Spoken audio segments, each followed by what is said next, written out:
Break के बाद फिर से स्वागत है आपका जेएक्स न्यूज में। चलिए बढ़ते हैं खबरों की ओर। गुरुजी नशे में टल्ली, शिक्षा का मंदिर शर्मसार। नशे में धुत होकर स्कूल पहुंचे 14 शिक्षक, कब होगी सख्त कार्रवाई। शिक्षक समाज के आधार स्तंभ होते हैं, मगर यही आधार स्तंभ शराब के नशे में डगमगाने लगे तो भला बच्चों का भविष्य कैसे सुधर सकेगा।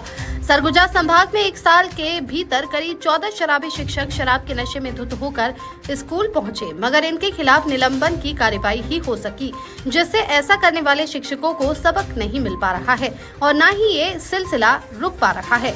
शिक्षाविद कठोर कार्रवाई के पक्ष में है, तो वहीं अब जिम्मेदार विभाग इस ओर कड़े कदम उठाने की बात कह रहा है।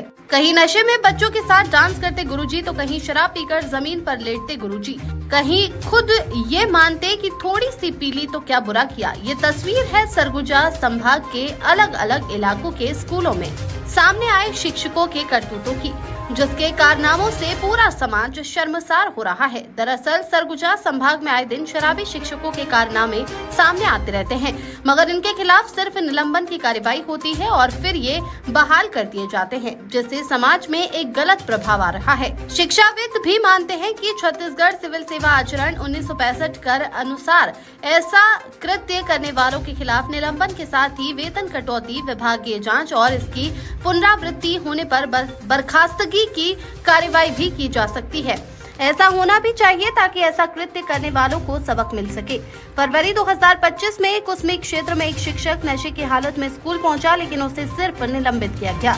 उदयपुर ब्लॉक में शिक्षक नशे में जमीन पर लौटते नजर आए, कार्रवाई सिर्फ निलंबन तक सीमित रही। लखनपुर के गुमगरा में एक शिक्षक ने जांच टीम के सामने खुद शराब पीने की बात स्वीकार की और ये धमकी दी कि जो करना है कर लो, फिर भी कार्रवाई सिर्फ निलंबन रही। बलरामपुर जिले में एक शिक्षक का छात्राओं के साथ डांस करते वीडियो वायरल हुआ, लेकिन उसे भी सिर्फ निलंबित किया गया।